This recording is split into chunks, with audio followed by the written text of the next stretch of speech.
round of me is INFINIX Note 30 VIP, and today I would like to show you how you can rename it.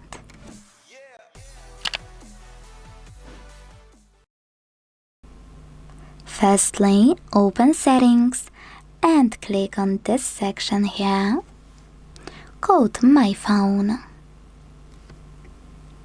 Now click on Device Name and finally type in whatever you want to, like Sunny.